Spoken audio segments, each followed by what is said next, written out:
Dans le Zoom de France Info, on s'interroge ce matin à la place qu'occupe aujourd'hui l'islam radical, 10 ans après le 11 septembre. Est-il une menace pour l'Occident? Que représente-t-il? Quels sont les réseaux actifs? Les révolutions arabes ont-elles changé la donne? À mes côtés dans ce studio de France Info, Jean-Charles Brizard, spécialiste du terrorisme islamiste et de son financement. Bonjour. Bonjour. Alors au lendemain des attentats du 11 septembre, le monde entier a découvert Al-Qaïda et son chef, Oussama Ben Laden. La traque a duré presque 10 ans, mais les États-Unis ont fini par tuer celui qui était considéré comme le pire ennemi de l'Occident. Un coup fatal a-t-il été porté ce jour-là à Al-Qaïda ? Non, je ne crois pas. On sait que c'est un groupe en particulier, Al-Qaïda, qui a essaimé dans le monde entier, qui s'est appuyé et aujourd'hui opérationnellement s'appuie sur des groupes affiliés un peu partout dans le monde. Pour autant, il ne faut jamais oublier qu'on parlait déjà à l'époque d'un groupe extrêmement marginal dans l'islam moderne, qui aujourd'hui, on le voit bien à la faveur des révolutions arabes, en tout cas des printemps arabes, n'est pas parvenu à jouer un rôle décisif ni majeur dans les tournants pris dans ces pays. Alors, où trouve-t-on aujourd'hui l'islam radical? Je vous propose d'écouter ce reportage réalisé au Pakistan, à la Mosquée Rouge d'Islamabad, un lieu de culte cible de l'armée en 2007 et lieu de rencontre des combattants islamistes pakistanais. Nadia Blétry de Radio France Internationale a rencontré le Mollah Abdulaziz qui officie en toute impunité tous les vendredis au cœur de la capitale. Pour rencontrer le Mollah Abdulaziz, il faut traverser un dédale de ruelles qui desservent les habitations sales et spartiates des étudiants de ces écoles coraniques. Quelques pièces lumineuses lui servent de maison. Assis sur son lit, un chapelet à la main, le Mollah Abdulaziz ne cache pas ses idées pro-Al-Qaïda. Les choses ont beaucoup changé aujourd'hui. Moi, je n'ai même plus à donner de conseils aux jeunes. Ils sont très investis et c'est réjouissant. Aujourd'hui, ils sont encore plus volontaires que nous hier. Ce sont eux qui nous donnent des conseils, qui nous secouent. Par exemple, ils peuvent lire les recommandations d'Ayman El-Zawahiri sur Internet. Moi, les jeunes me disent, vous avez beaucoup fait à la Mosquée Rouge, c'est bien, mais maintenant, vous devriez être plus actifs. Il faut aller mener le djihad en Afghanistan.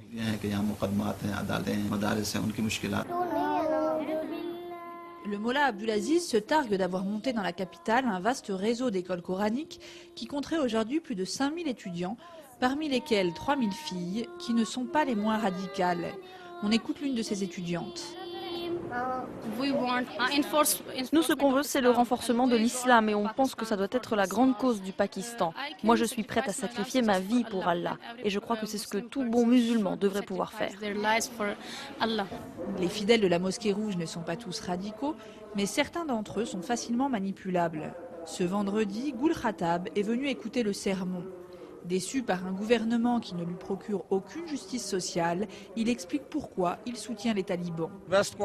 La plus grande des qualités des talibans, c'est de vouloir instaurer la paix, l'amour et la justice dans la région. S'ils se battent contre les puissances occidentales, c'est dans ce but bien précis. Ils ne font rien de mal, ils veulent juste instaurer la justice chez nous. Chaque vendredi, le Mollah Abdulaziz dispense ses sermons radicaux sans jamais être ennuyé par les autorités qui tolèrent largement ses discours. En réalité, depuis la création du pays, les gouvernements qui se sont succédés ont toujours courtisé les extrémistes et instrumentalisé l'islam comme le moyen de conforter leur pouvoir. Islamabad, Nadia Blétry, RFI pour France Info. Alors Jean-Charles Brizard, qui sont aujourd'hui les islamistes radicaux ?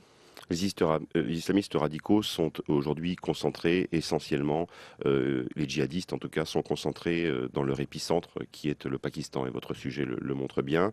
C'est à la fois le pays qui héberge des groupes, des mouvements radicaux et des mouvements terroristes. C'est le centre opérationnel de groupes tels que les talibans ou Al-Qaïda. On l'a vu bien sûr avec l'opération contre Osama Ben Laden. C'est la base arrière de ces groupes, c'est la zone de repli également. Il faut savoir que depuis 2001, 90% à peu près des projets d'attentats qui visaient l'Occident avaient pour origine le territoire pakistanais. Ça veut bien dire qu'on a là un point focal, un point de cristallisation dans ce pays qui, comme le soulignait votre sujet, tente par un équilibre dangereux de maintenir des liens étroits avec des groupes islamistes radicaux pour se maintenir au pouvoir. Donc c'est très dangereux. La position des autorités est très ambivalente, parce que d'un côté il y a le discours officiel et puis effectivement après dans les faits. Et le Pakistan est aussi lui-même victime d'attentats, puisque encore ce matin il y a eu un double attentat qui a fait une quinzaine de victimes. Donc c'est une position très inconfortable pour les autorités pakistanaises. C'est très ambigu la position pakistanaise et puis encore une fois je le disais c'est un équilibre extrêmement fragile qu'ils tentent de trouver, et en tout cas facialement qu'ils tentent d'imposer également à l'Occident, puisque c'est ce qu'ils nous disent. Comme le disait d'ailleurs à l'époque le régime saoudien, nous tenons ces mouvements, sans nous, ils seraient au pouvoir. Et c'est ce qui fait que ces régimes autocratiques aussi se maintiennent au pouvoir dans bien des pays arabes. Quelle est la personnalité de ces islamistes radicaux? On a entendu dans le reportage, il y a des jeunes, il y a aussi des femmes. Est-ce que c'est un fanatisme qui se nourrit d'un manque de justice sociale?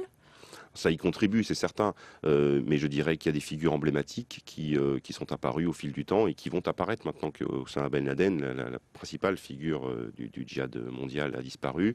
On va voir se multiplier des personnalités. On en voit au Yémen, par exemple, Al-Awaki, qui a pris le leadership en quelque sorte au sein d'Al-Qaïda. Ce sont des personnalités qui sont très bien vues, effectivement, d'une jeunesse qui est souvent victime d'injustice. Et qui bénéficie également, votre sujet je crois le disait, des moyens modernes de communication tels qu'Internet. Il est indéniable qu'aujourd'hui la guerre contre le terrorisme, elle se gagne aussi sur ce terrain-là. Parce que parmi les hommes qui étaient responsables des attentats du 11 septembre, il y avait notamment à Mohamed Atta, l'Égyptien, c'était des hommes instruits, des hommes de la classe moyenne, c'était pas recruté dans les classes pauvres. Ah oui, si on parle maintenant bien sûr des terroristes, oui, effectivement, on a eu tendance à penser que le terrorisme se nourrissait, enfin il se nourrit bien entendu de la pauvreté, mais les terroristes eux-mêmes sont des gens généralement instruits, qui ont fait des études, et on l'a vu avec le 11 septembre, on le voit encore aujourd'hui avec les différents réseaux qui existent. Et puis de plus en plus, un terrorisme instruit bien sûr, mais un terrorisme qui de plus en plus naît dans nos pays aussi, et qui se nourrit, comme je l'ai dit, des réseaux sociaux, des réseaux Internet. On a parlé du Pakistan pour parler de ces pays qui sont, disons, indulgents avec ces réseaux. Oui, il y en a d'autres bien dans sûr, le monde. le Yémen, par exemple, en est un autre exemple. La Somalie, si on peut dire qu'il existe un État encore en Somalie, qui est complètement aujourd'hui noyauté par des groupes islamistes. Et dans bien d'autres pays, si vous voulez, notamment en Asie du Sud-Est, on assiste finalement à ce jeu d'équilibristes qui est extrêmement dangereux, avec des mouvements agissants, enfin des mouvements terroristes. En ce qui concerne peut-être plus particulièrement la France, il y a AQMI. Oui. Al-Qaïda au Maghreb islamique, qui effectivement, depuis quelques années, on a l'impression, a pris un peu l'ascendant, même sur Al-Qaïda.